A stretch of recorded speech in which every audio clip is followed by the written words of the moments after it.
Good morning. What? Are we not on the same side? We see things differently with the Warriors. How we see so? things a little differently. The biggest takeaway for the Warriors Summit is that everybody's pro. Not everybody, but there's this hesitance to move off the core. There's this hesitance to say, you know what, goodbye, because of the championships in the past. And the inability to look forward into the future saying, you know what, at some point we may have to break this up. Do we really want to ride this till the wheels fall off with all the baggage that one of the players in the core brings? Not two, but one. Uh-huh. And it just feels like the youngsters, again, are getting all the heat. Come on.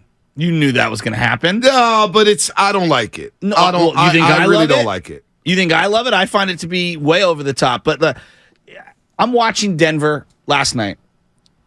I'm tired of hearing from Warrior fans, the refs, we should have won game 1, we should have won game 4. You lost to the Lakers. They out-executed you, okay, on a variety of fronts. And then they got absolutely destroyed by the Denver Nuggets. Now, I don't know if the Warriors win 1 game or 2 games, but I know this. They were not getting past the Denver Nuggets. The Denver Nuggets for this year, their roster, the way they're playing team defense, their offensive synergy, their role players, their stars, they are playing at such a high level right now. I don't think anyone was going to beat them coming out of the West. And to me, whether they move off of a player or 2 or retinker their roster, whether they win the championship or not, that is the team I have to assemble my team to beat. And then there's other teams that you're not trying to just build a team to beat that team, but you get where I'm going. You got to get through that team. You have to get the Nuggets. And I'm looking at LeBron West. James. I'm looking at LeBron James. Is he a genetic freak? Yeah, no doubt. Okay. He's one of the greatest athletes American sports has ever seen. No doubt. No one denies that. He's 38, and he did everything he could, okay, to put that team in a position. And when it came down to crunch time, in the Warriors series and in this one, he looked exhausted at every single turn. And we all agree, this is one of the greatest athletes ever in any sport. Well, and he you would want be to sign exhausted. yourself up? He played every single second, all but 14 seconds or 5 seconds? To. All but 5 seconds yesterday as a 38-year-old, and he dropped 40, 10, and 9. 40, 10, and 9 as a 38-year-old. And played all but 5 seconds. Had nothing in the last 5 minutes because he was exhausted. He was exhausted, but he didn't get any help. But I'm not trying to rip him. But okay, no help. I can't whatever. rip LeBron. No, but what I'm saying is the metaphor of this. And you want to sign up for a 36 and 37-year-old Draymond Green at $30 million a year? I don't know about that. That's my point. Well, and here's the thing. Warrior fans need to have a come to Jesus moment. But not only that, we were having a conversation yesterday, and that's one thing I want to get into. JD talking about Clay had the same attitude. His attitude was just as bad as Draymond Green's, which is just laughable. I like JD. I like his analysis. But that's just laughable to say that anybody had an attitude as bad as Draymond Green's this past season. Really? We're going to say Klay Thompson, the guy who hit 300 threes in a season. We're just scoffing at that. Oh, he just hit 300 threes, whatever. Oh, he just had a couple good months, whatever. Those 3 months from January, February, March helped get you into the damn playoffs when Klay Thompson, when Steph Curry was out and Draymond was doing what he was doing and Wiggins disappeared.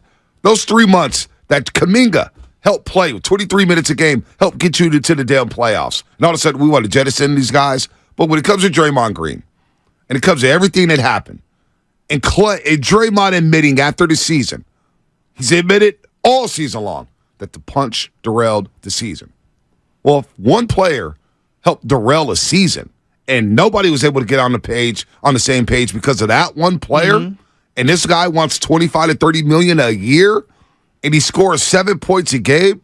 Is that helping the Denver Nuggets? Like, who's Draymond Green? Like, honestly, we need to have a come to Jesus moment right now. Yes. And this is what the show is going to be about. Come to Jesus. Could be real. He dominated defensively in the last series. Yeah. Okay. And got cooked against the Nuggets. Dude, Jokic had one of the... Now, Jokic is an all-time talent. Jokic had one of the greatest series that we've ever seen. Did he drop a triple-double in every single game? He had eight triple-doubles in the postseason? He's had 8 triple-doubles in the single postseason, passing Wilt yesterday for the most ever in a single postseason. And these aren't these like hollow, like we're losing by 15 and I'm chasing numbers.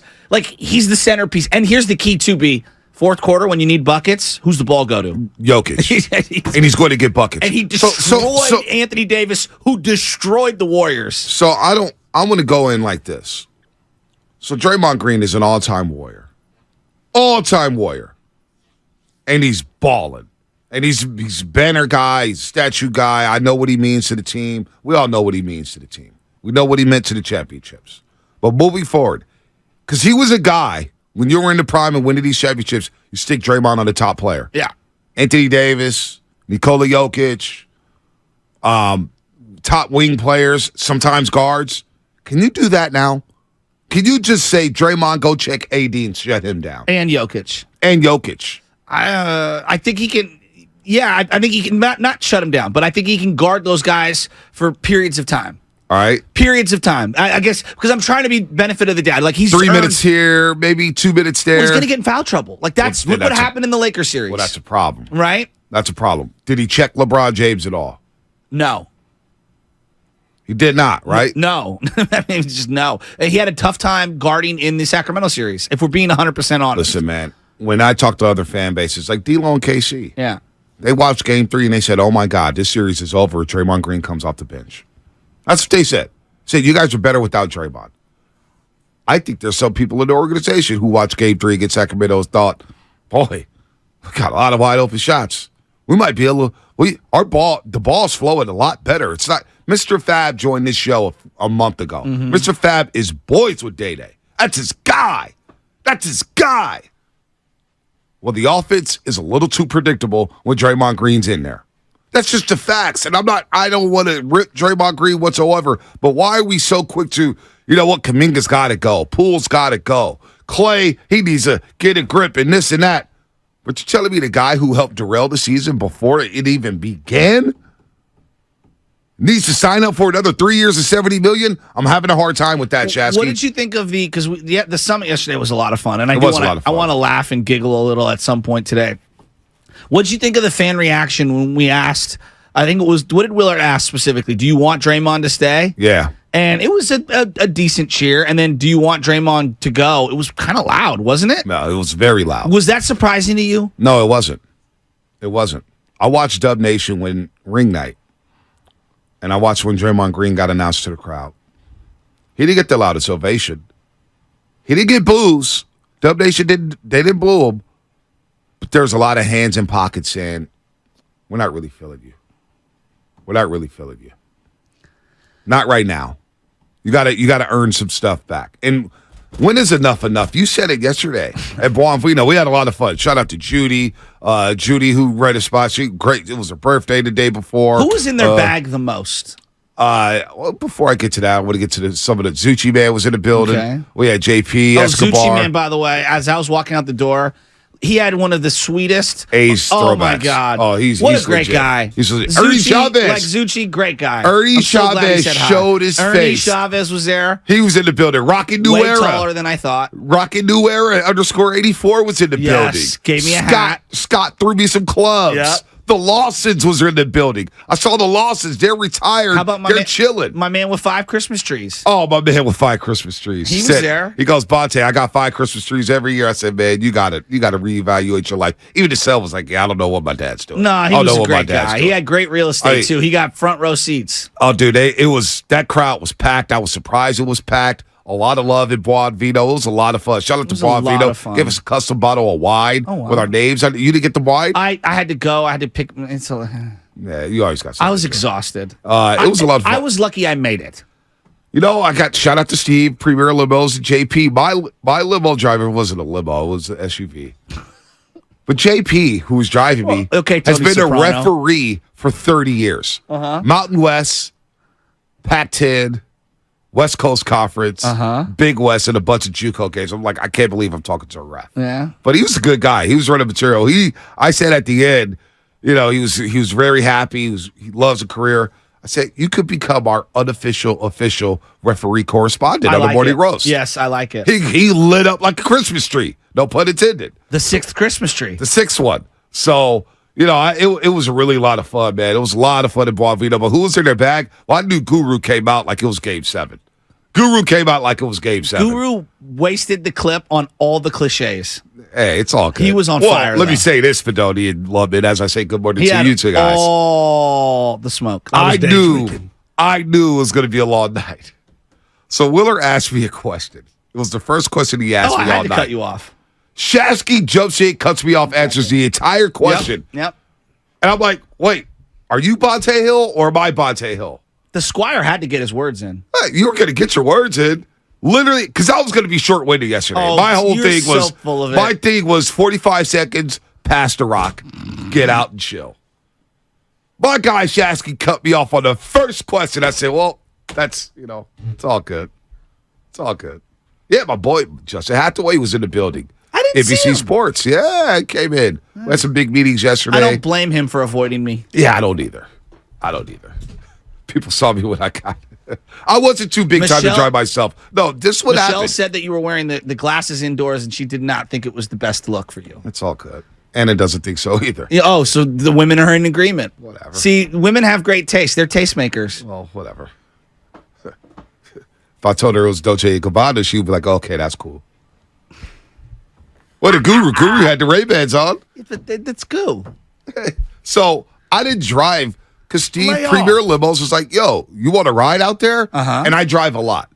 Back and forth to station, back and forth to Chase Center. Mm-hmm. I drive all the time with my family because, God forbid, I trust Anna with the car behind the steering wheel. She gives me nightmares. Dial that down. Yeah, well, she You're knows gonna get it. in trouble She later. know I won't get in trouble. She knows it. She doesn't even like driving. And I think you're a great driver. No, she doesn't think she's a great driver. She knows, babe, can you drive? She never wants to drive. How about so, Dibs with the Sydney? No, he had shades on. He looked like he was trying to be an extra in a Joe Fortenbaugh 30-second promo Dibs. in Vegas. No, was that the only one?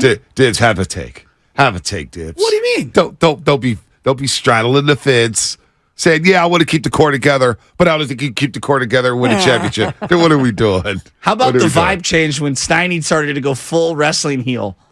What do you mean? Well, he was like, "You guys have to accept the fact that this is a team in transition," and just you could feel a pin drop in that place. Oh, they were not. They booed him. They booed him at one time. I think he was feeling it. Dude, they were Sweet. Team Guru for sure. They were Team Guru. But no, I got a ride because I was like, I don't have to drive. I'm going to get a ride and sit back. Okay. It's good to not drive. And it's out in Wanda Creek. I'm going to watch the Laker game on the way It was back. beautiful, 90 degrees. Dude, it's beautiful. You know what was great? Steve Erickson was in the building. Oh yeah, I saw him. Steve, yeah, and great he, guy. He sent me a great text yesterday. Shout out to Steven. Steve at Premier Limos was there. Young Beck was there. It was great. But Steven sent me a text saying, hey, man, just when you peek over Berkeley, right? You're driving back home. Yeah, it's the best. You drive to Berkeley. You see the 24. city. Yeah. Say you see the city. Just realize that Joe Montana, Steph Curry, Barry Bonds, and all this stuff, all these athletes, we're in the prime. And he goes, you're in the middle of it.